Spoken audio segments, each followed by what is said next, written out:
think also letting them fail, especially as they get older, and that it's not going to be the end of the world, helping them process that, not stepping in and writing the teacher, not stepping in and fixing it. It's hard for us parents who have done that since they're little. That's what I'm talking about. Wait. Okay, now, from the beginning. Hit it, boys. Oh, okay. I like I that. like it. That's It's time to dance. Okay. It's like dance music right here. good. I'm going on the record as saying that might be my favorite. Oh, Yeah. Chris, that's a big deal. Kurt usually is like perplexed when the Yeah. music comes on. He's like, what is this? What? Well, decade?" here's the thing. I'm not like perplexed by the music. I'm just 2 months in. I'm still perplexed by the concept of different music every time. Chris is the one of only my one. favorite Producer things. Chris is the only one who knows what the music's going to be. That's perplexing to me. The concept of opening music is 100% on point. You can't put producer Chris in a can't- box. Oh, thank you. You know, Thank he- you. Do you He will not not like? stay in the corner. Do you not like surprises? Because you're like Enneagram that's a good 7. I thought you question. like change and That's a good movement. question. No, I love surprises. I love change. I also love. It sounds totally contradictory, but I also love. There's aspects of my life where things need to be consistent and strategic. The song is one of them. Strategic, yes, that's one of your- strategic. Yeah, the song's got to be one of them. He wants to be strategic with the music. Okay, well, everybody, thanks for putting up with our nonsensical rambling banter. Thank you. I couldn't come up with a word. Our nonsensical banter. As always, this is the On Purpose Parents podcast. We're thrilled you're with us. We are humbled and honored that you are taking the time out of your week, whatever you're doing. Maybe you're driving your car on your way to or from work. Maybe you just dropped your children off at school. Maybe you're on the treadmill. Maybe you're walking the beach trail, unless you live in Idaho. Then you're probably not doing that. Camp But Lakes, if you live in our part of the country, you're walking the beach trail. Whatever it is that you're doing while you're listening, we're honored that you would take the time to trust us to help you win as a parent. That you would trust us to help you help your children grow up to be interdependent, lifelong followers of Jesus who want to make a kingdom contribution. As always, I'm Kurt Johnston, the amazing Grace Yoon, the music happy, button happy producer Chris, off hello. camera, as always. And then today we have a very special guest as we work our way through the parenting stages and ages, roles and goals of the On Purpose Parent Plan. Yes. We have the amazing, wonderful Holly McGee. Oh, Hey, how did that? applause. Yes. Grace, We're why don't you excited. get to know Yes. Holly a little bit? So, Holly, we're Yes. so happy that you're here with us. Thank you for joining us this morning and giving us a little bit of your time. As parents, we know time is one of the most precious commodities, so we don't take it for granted to come here and to just spend this time with us. Thank you so much. For our listeners, could you introduce yourself, share a little bit about your family, what you do, and help us get to know you a little bit better? Yes. So I have a freshman in high school, a son who's 15, and he is obsessed with soccer. So that's our world. And then I have a middle schooler, a 6th grade girl, and she plays lacrosse and all the sports. She's playing flag football right now, which is kind of what? cool. Really? Yeah. Is it a girls' league or is it a boys' league? Girls. And it's all through Wow. school. So Yeah. they just do a new sport. That's really cool. I didn't know flag So football was like a school It's pretty awesome. orchestrated sport. Yeah, just for 6 weeks, very quick. okay. But yeah, Oh, yeah, and that's she does awesome. like violin. And I think the coolest thing about our family that makes it a little unique is that we lived in Germany for 4 years. And so I kind of understand really all this types of schools you could ever think of. We've done German school, public school, private school, international school, Christian school. So we've done all of that. Wow. And lived in Germany. So. Have you ever done interesting. like classic homeschooling in the middle of all that? Well, or no? only during COVID. only doing COVID. Yeah. Yeah. Right. That was my Yes. least favorite, but I love the parents who Yes. can do it. Almost every parent was a homeschool parent for Yeah. a little while I know, during COVID. whether you wanted it or not, Yeah. you know? Unless Yeah. you lived in Florida. Wow. There, sorry. Why Are we am I- going to go? Where are we going to go with this podcast today? So far, I've ticked off people in Ohio and Florida. Idaho? Did you mention No, Idaho too? Idaho. Yeah. My point being, now I have to dig We myself. love all our listeners. If Yes. there's any All- from Idaho and Florida. all I meant to We say. love all schools, Jean. All I meant to say was, if you lived in Florida, the public schools didn't close down for quite as long as There they you did go. in Yes. other parts of the country. Right. And so or the world. Our school was closed Yeah. for like a year. so. Exactly. Wow. So were your kids in Germany, or no, were you in Germany when your son was in middle school? When were you in Germany? Yeah. I was there 4 years, so he was in middle school. So it's recent. Yeah. Wow. We've been back a year. All right. And how are you liking California? Oh, I love it. I mean, you're a It's California. so great. You're a California native. Yes. I'm from California, so I love the beach and the Yeah. weather and So it was Yeah. a little bit of a sacrifice for you guys to move to Germany for 4 years. As far as in your mind, as far as yeah, especially the kids. It was Yeah. hard. tough. They're awesome. and then COVID hit while you were there, right? Yes. Oh, So wow. we Oh. survived Berlin Yeah. in COVID, COVID. which was very strict. So we couldn't really do much. Right. Yeah, That's for a long crazy. time. Yeah. Well, that'll be interesting to hear kind of what that journey was like as we talk a little bit more. But before we dive into the questions that we have for you this morning, we want to play a little icebreaker game Oh, that we okay. play with our guests. So I'm going to just Don't do reach it, over Chris. here. Don't, producer Chris. It's the tub of truth. That's a tub of nice truth. one. Thank you. The tub of truth. Thank you. Thank you. I always feel like when producer Chris turns on the music, I feel like I have to like hold this jar like over my head and Let's just keep it tub of truth. Man, I sound like the old curmudgeon. I don't know if you can, I don't play that control music. Chris. Tub of what? Urn of ulcer? I'm not a curmudgeon, but hey, play that music more. What do you think of Californians in this room? Okay. And those of you who are listening who are Californians, play that what you just played again. Can The you? tub of truth. Yeah, the anthem. tub of truth. Like That reminds me of something very specific. it's like out of the movie. Olympics? oh, Jurassic Star Park Wars, after I don't they killed to all me, the bad it reminds me dinosaurs. of the music in Soaring Over California at California Adventure at Disneyland. Oh yeah, that could work for Yeah. that. The Yeah. Soaring Over California music. Yeah, there you go. Very majestic Yeah, sound. it's fantastic. Makes me love California. There you go. And And we also love Idaho. And all of the other Yes, states. we love every state. and all our countries, favorite. All right, countries here we of go. the world. Okay. The tub of so truth. what would like you to do is take 3 slips of paper 3? from the Oh tub my of truth. goodness. And read them one by one and give us your answer. Would you rather fly or be invisible? Definitely fly. Okay, Yeah. that was quick. 100%. 100%. 100%. I love 100%. flying. I love being up high. It's like a So fun. rather Superman than Harry Potter, basically. Yeah, definitely. Yeah. Alrighty. Okay, number just 2. me. Yeah. She got easy ones, or at least one. One of them's easy. So. Okay, I could let's make see. them up. Would you rather listen to Baby Shark on repeat for a whole year or never hear music for 3 years? That's an impossible question. There you go, Holly. I have to go with Baby Shark. So on you'd repeat. rather listen to Baby Shark on repeat than Well, nothing. and get other music, right? No, That's No. included. It's just Baby Shark on repeat. How Because you else can't you- listen to you anything You're else. not going to get any other music. It's just Baby I Shark. don't think that's in the Na, question. na, na, na, Okay, baby well, let's shark, just na, na. rephrase it. Pick your what's your favorite song? Oh, I don't know. Okay, well It's Baby Shark.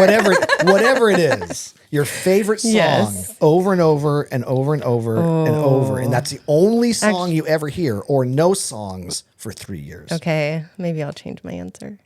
To no songs? No songs, I guess. I don't know. Music is just, it's that's a such an tough one. important That is part a of my tough one. life. I mean, especially after our whole conversation on music this morning. yeah. Yes. I gotta go with music. I don't know. I think I would go with no music personally, just because I would rather have silence and then listen to birds outside than like redundancy Baby of- Shark. Yeah. Well, then you get it stuck in your head, and Yeah. even when it's off, it's And still you can't on. think. Yeah, it's kind of crazy. Okay. All right. Last but not least. Would you rather only drink coffee and no other beverages except water, or never be able to drink coffee again? Of course, drink coffee. Oh, are you a coffee I mean, drinker? Yeah. But coffee and water only. Yeah, I can- or I'm- no coffee. Yeah, But I basically do that. every other option, Tea. just no coffee. No. So coffee and water. No, coffee and water. Oh, Wow, see, okay. she has Okay, conviction yeah. about coffee. Oh, Yeah, yeah. okay. That's basically Hey. what I drink now, except Fair a little enough. soda water. That counts, right? Yeah, I fair think the enough. rest of us would probably ditch the coffee I would and ditch- go with I would the ditch the coffee do the for other sure. ones. Yeah, Yeah. we're like A life without coffee. I don't know. Does Germany have good coffee? Oh, they're going to get mad at me. saying that. We're just like making everyone mad this morning Hey, outside of. we It's do o- have it's okay. we do have a number of people that listen from Germany. Oh, too. there you go. Oh, yes, they have the best coffee ever. Yeah. Don't ask them to make an iced coffee because it will have ice cream included. But, Oh, really? I mean, maybe you would like that. I That don't know. sounds delicious. That actually sounds amazing. All right. Well, thank you, Holly, for playing that game with us Yeah. and being silly with us and just, being part of this goofiness that we are sometimes. Thank you for your Thank you. patience Thank with you. Yeah, us. it was fun. Well, Holly, thanks for joining us. We Yeah. really appreciate you taking the time. Just to get you up to speed, real briefly, we are spending 10 weeks interviewing parents who are in different ages and stages, different seasons of parenting, in our efforts to raise lifelong followers of Jesus who are interdependent, who want to make a kingdom contribution. And along the way, our kids go through these different seasons, different ages and stages. And as parents, we have different roles. And so today is week 2 of our conversation with parents who are in the, well, you're in both, just like Jason last episode. You have a high schooler and you have a middle schooler, but we're focusing on the middle school season of parenting. And Ruby is in 6th grade, so she's like on the front end. Silas is on the back end. So you're in a unique situation where you might refer to either one of them as we talk, because it's so fresh. But Yeah. one of them, Silas, is so fresh, and Ruby's just entering it. But we're going to kind of focus in on that and hopefully just encourage our parents who are in this season. The middle school years are not easy years to raise our kids. They can be really fun. They're wonderful, but they're tough years oftentimes for our kids, which then as a result are oftentimes tough years for us as parents too, because when our kids are hurting, we're hurting. When our kids are struggling, it makes us sad. They can be maybe for the first time ever pushing back on rules and thinking on their own in some in some exciting ways and some scary ways. And you put all that in the pot of early adolescence, and it's a season, it's a time for sure. But we know that you're going to have some stuff just to encourage our parents who find themselves in the same boat.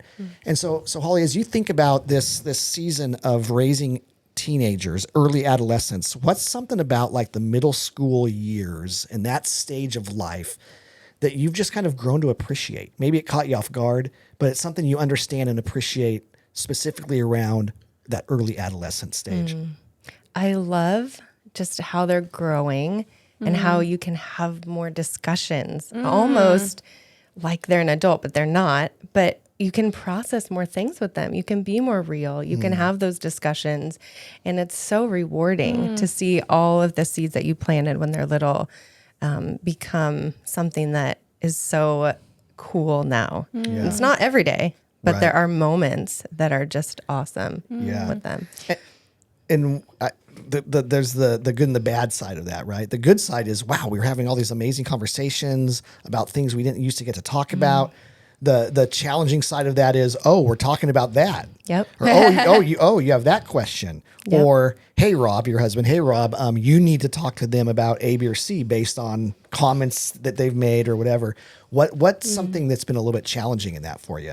Because there's the good side of we're talking about all this awesome stuff. What's been the challenging side to that?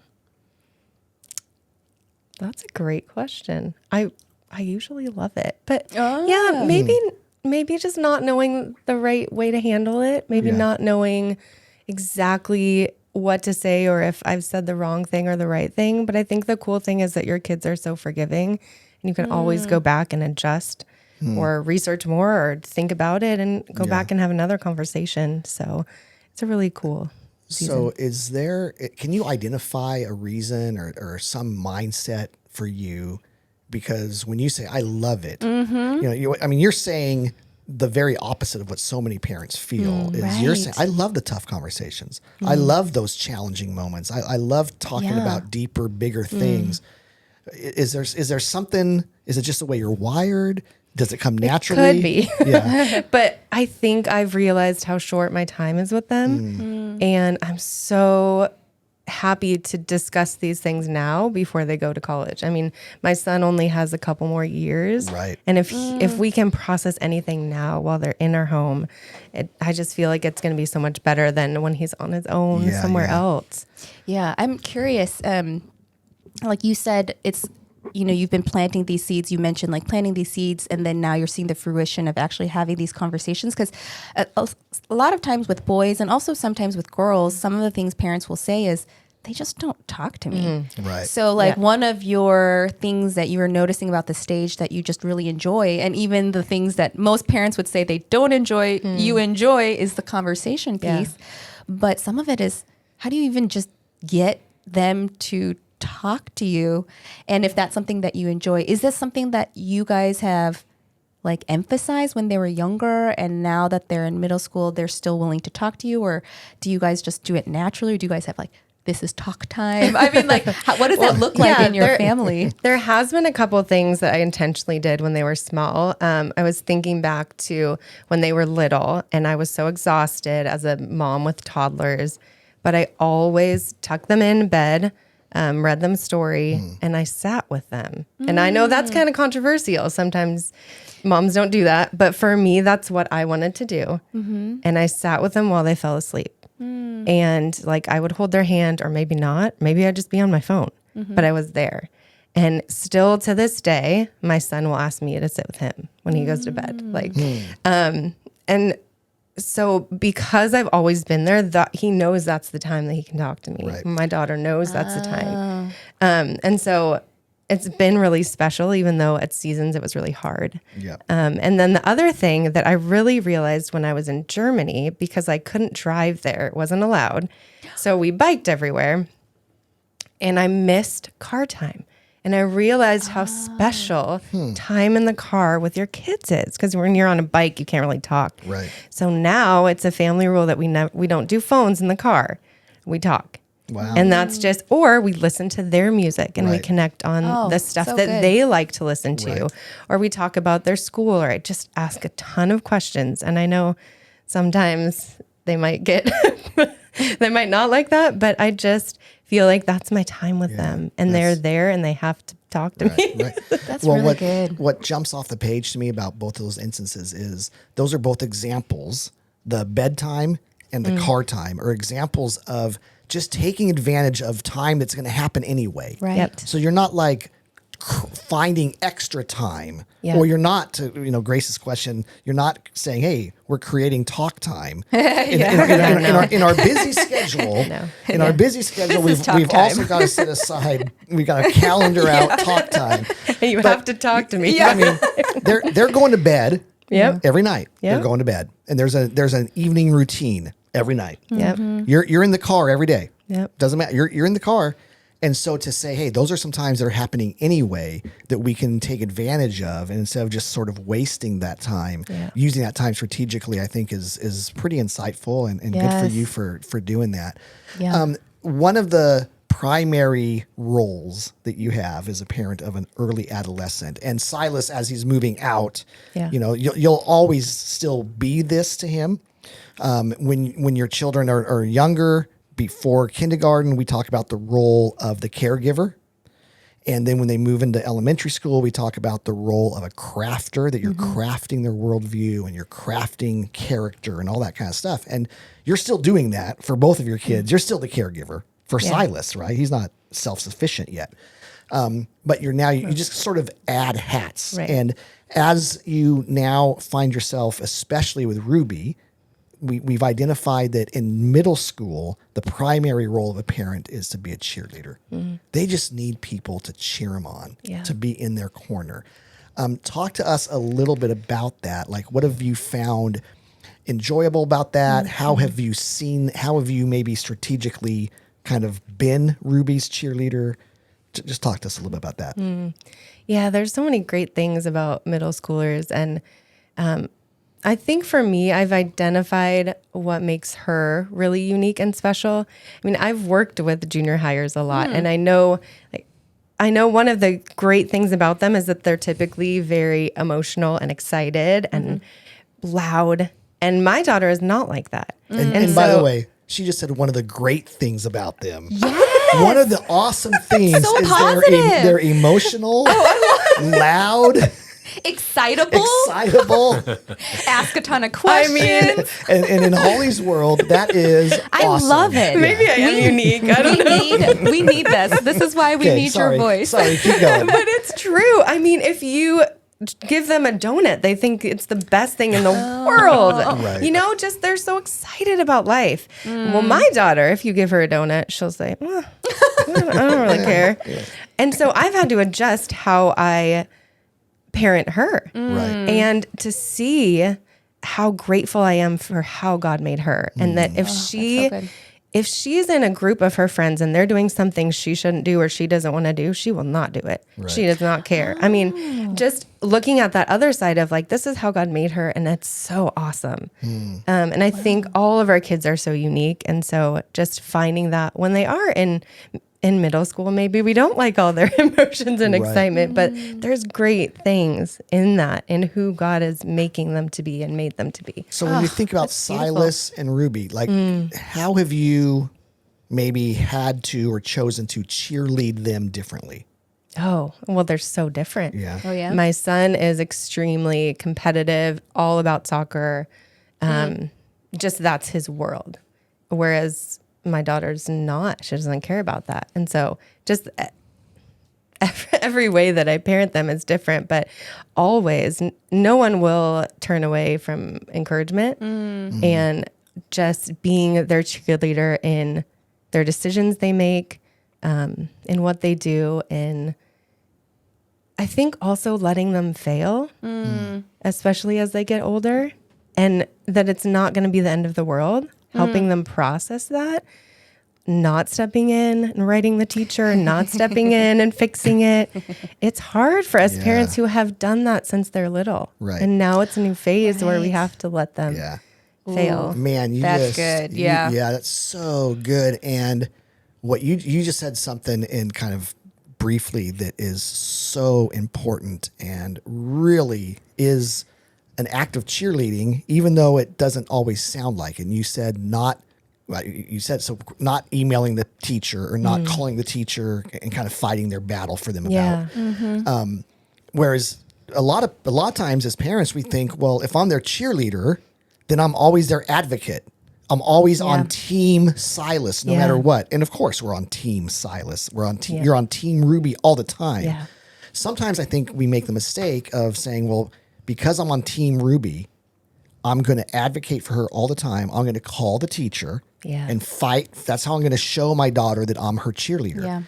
Where if you can look at a bigger, longer view, one of the most important things we can teach our children is like resiliency and responsibility and the laws of natural consequences and all these things, and helping them at age appropriate times learn all that is an act of that shows them, even though it may not feel like it in the time, that's you're being their biggest cheerleader for their long-term health when you say, I'm not going to call the teacher and ask her to give you an extension on the homework. Yeah, that's Ruby, really good. But you can. But you can. And you're teaching her self-sufficiency, which is cheering her on. You're cheering her on in big world, big life skills that she has to learn to figure out. Yeah, and then they feel so successful. This just happened with my daughter's report card. The wrong grade was on it. And I had her go talk to the teacher, and it was a pretty big process. Yeah. She got an A. And she feels so proud because she did it. Right. You know? Yeah, and you're equipping her with the tools. It's not like, I have a problem. I can't do anything. Mom will come fix it for me. Dad will come fix it for me. It's like, okay, what happened here?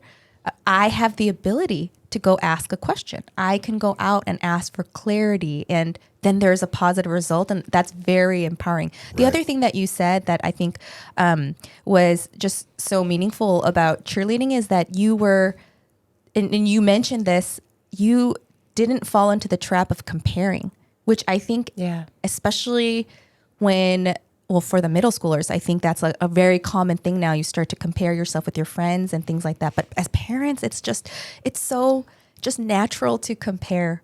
And when you gave that illustration of all middle schoolers are so excited about getting a donut and my child is not, I think a lot of parents would get a little worried about that. Like, hey, and it could be whatever other illustration. It might not be about a donut, but it could be like, hey, everyone else is happy. Like, can you just, why aren't you Like happy? everyone else. Like Right.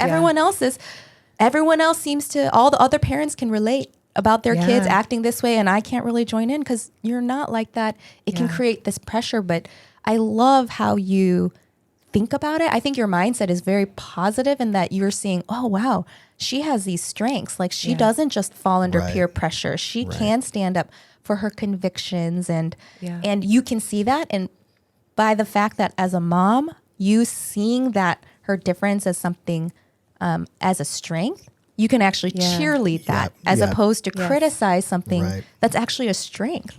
And so that was really beautiful. Yeah, you cheerlead your adolescent, you cheerlead your middle schooler by really celebrating and honoring and leaning into how God's wired them and Yes. shaped them and their Yes, unique yeah. personalities, instead of saying, well, you should really be how we think you should be or how every other kid is or how society says you should be is thinking. And that's a fine line, right? Because they're not everything natural about us. Not everything natural about our middle schoolers is awesome. Right. And we naturally have some pretty sinful, yucky stuff as human beings that we do have to, shape and mold. But man, if we can separate that from just the stuff that, I would prefer if my daughter was a little bit more excitable. Right. Instead of cheerleading and leaning into, God's wired her to be a little bit more even keeled. Yeah. And that's a wonderful thing. And there's going to be some really powerful aspects of who she becomes as a woman someday, Right. based on her even temper. Yeah. Right. And the question is some of that kind of worry about kids being different, is it really just stemming from ourselves? It's really not about the kids. Is it just like, am I doing something wrong as a parent because my kid's not like every other parent? And so if our encouragements to our kids to act a certain way is stemming from our own insecurities, then that's probably what's leading us Yes. astray, you know? Yeah. But that's it. Well, Great picture. sports parents get an unfair ding. Is sports parents are always the ones who are accused of living vicariously through their kids. Oh yeah. Right? You know, it's sports, but most parents live vicariously through their kids in either what they expect of them or in how they respond to certain character traits, right? We live vicariously. Oh, they're a bad reflection on me. The fact that they got in trouble at school for being the class clown. Well, if I'm embarrassed because my son or my daughter is a class clown, in a way, I'm living vicariously through them. In the same way a sports parent might be guilty of it. And so for us to cheerlead them and just say, man, you're awesome. You're handcrafted. God knit you together in your mother's womb. And we honor that and we celebrate that and we cheer you on. And we can't wait to see how those character traits flesh out as you become a younger adult in your life. Right. Yeah. Talk to us a little bit. So that's the role of cheerleading. In each of these ages and stages, we also have identified what we say is a primary goal for parents. So the primary goal when you have younger children is that they would see your faith as a mom and a dad. They would just see your faith and experience your faith. Then in elementary school, the primary goal is that as parents, you would begin to nurture their faith and nurture it and spur it on. And then comes middle school, and the big, really important goal shifts, and it's to help your children own their own faith, that they would own their faith. Can you talk a little bit about, maybe it was Silas or maybe it's Ruby, what are you and Rob doing to encourage them to own their faith and make their faith their own? Well, one thing I thought of is how friends are so important at this stage. And it's been really neat to see the friends that my kids have chosen and really even nurturing those friendships that are really good for them because we're not who they look to anymore for a lot of things. Right. And so just when we can focus on those friends who love Jesus and are great influences, we do that as much as we can. And then we as sports parents are never home for dinner. And I've given up the guilt of that. Yeah. And I've just embraced breakfast. And that's when we have our time together. So if there's a spiritual discussion, but sometimes they don't want to talk. So we'll watch JHM videos. We'll watch, we'll listen to this podcast. We just, find stuff online or the Bible app. The Bible app is awesome. And we'll have that playing, and then that'll kind of lead to a discussion. But it's not a lot of pressure. It's not going to be this amazing breakfast every day, but it's an intentional time that we have to kind of focus on. And so you're not saying it this. You're not saying it this way, but what I'm hearing you say, and so correct me if I'm wrong, is you're one of the ways you're helping them own their faith is through having some ongoing spiritual conversations as a family. So that when maybe they're not with you or as they get older, that kind of thinking, talking, looking at the world will just be natural to them. Yeah. So I should say that when we're not there or when we're not around, they still do that. Yeah. So it's like setting up those patterns for them so that when, like, I'll text Ruby, what are you doing? She's like, reading my Bible. I mean, that's amazing. That is amazing. For a sixth grader, dang. That's unbelievable. It just happened this Sunday. It's never happened before. But I had to go to work. And so it was Sunday morning. So she's like, I'm reading my Bible and watching church. It was just a pattern that we have set. Right. So building those traditions helps them to do it when we're not even around. Yeah, that's really good. Also, it's like the traditions, you mentioned it, but also creating that space that ties in with some of the things you were saying earlier about you're a sports mom and you guys are busy and you don't have traditional dinners together all the time, but you find those other pockets of space where the connection and communication and questions can happen, like whether it's bedtime or in the car or creating the traditions. And that kind of, I think, can be an encouragement to parents is, again, with that whole comparison theme, is that your way of connecting with your kids may look very different and it doesn't matter. Whatever works for your family. If it's not the dinner time, sometimes you read the articles and they're like, everyone should always have dinner together. And then if you're a family that doesn't pull that off regularly, you feel guilty. You feel bad. And then you say, well, I'm failing there. But for our listeners, I mean, this is a great encouragement that it can look unique to your family. For sure. And the question is just, are you being intentional to implement whatever it looks like for your family to create that space to allow those conversations to happen? And don't compare. Just don't compare with anyone else, Yeah. Well, it's a common theme. We heard it last week with Jason, and we talk to parents all the time about the importance of communication and keeping the lines of communication open. And what you've talked about is, hey, car time and bedtime and breakfasts, right? It's all about conversation. Yeah. And one of the ways that we help our kids own their faith is for them to know, hey, this is stuff that I can talk about.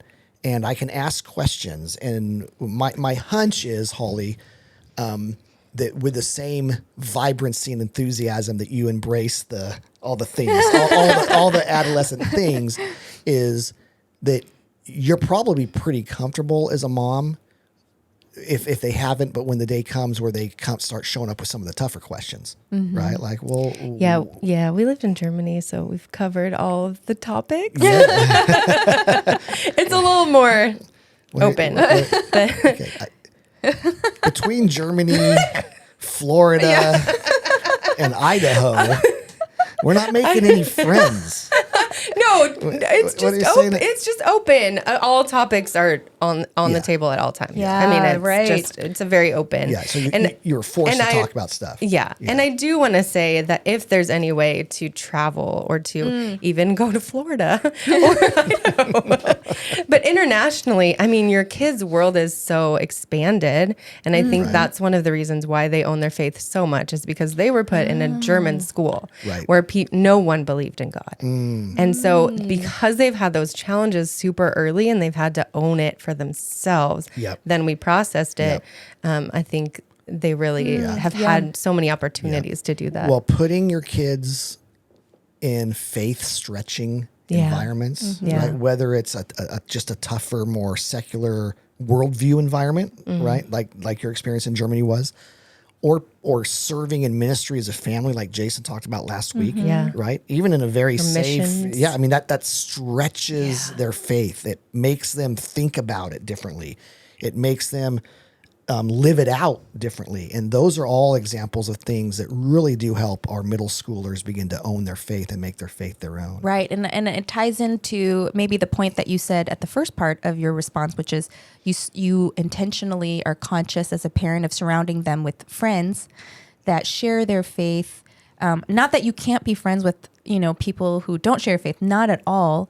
But especially maybe coming from Germany where you said there weren't any friends that your kids had that did share their faith. It's almost like that's something that is more We were you're very conscious intentional of coming being back.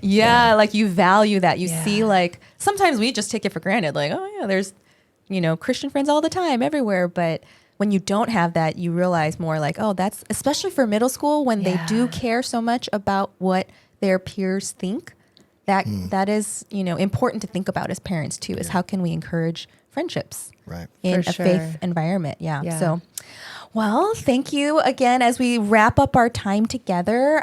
For parents that are listening to this podcast that may have kids in the middle school stages that maybe may not share your bright and positive enthusiasm for all of the characteristics that middle schoolers can bring, which is, I'm not being facetious about it. I genuinely love that. I think that's so amazing. And that's an encouragement to me as a parent.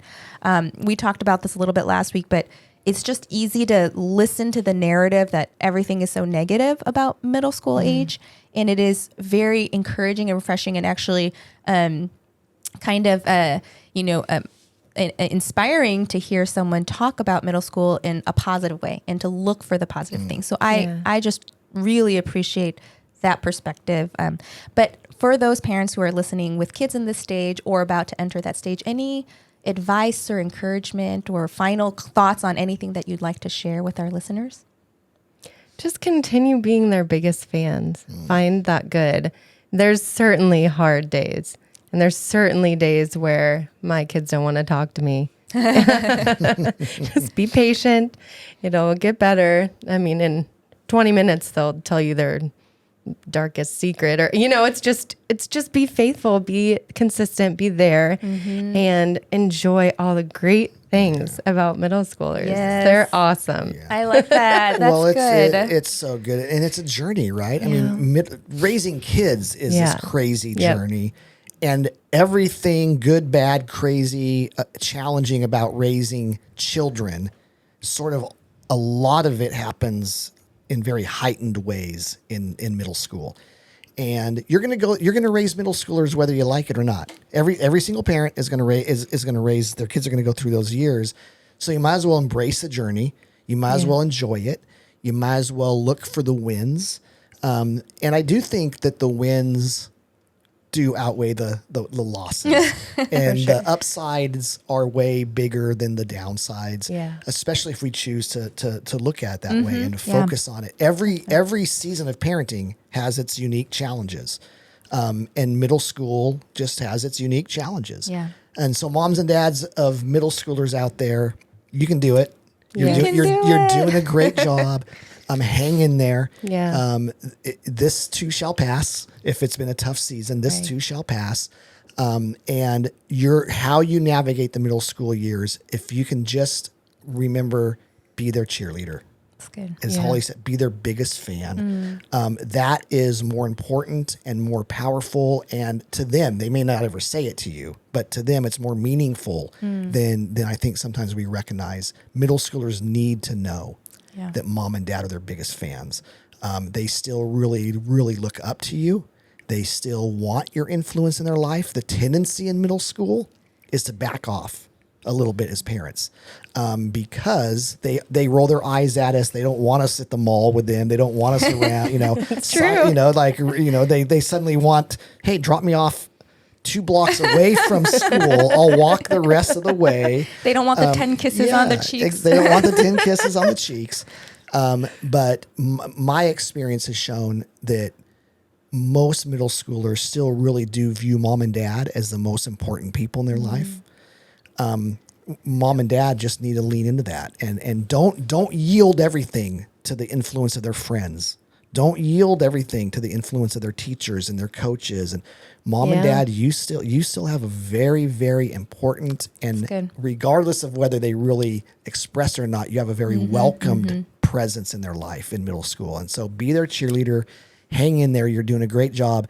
Thanks a ton for listening. Holly, thanks for joining us. Thank you so much. So great. It's been wonderful. So wonderful. And we will see everybody next time around. Bye, everyone. Bye.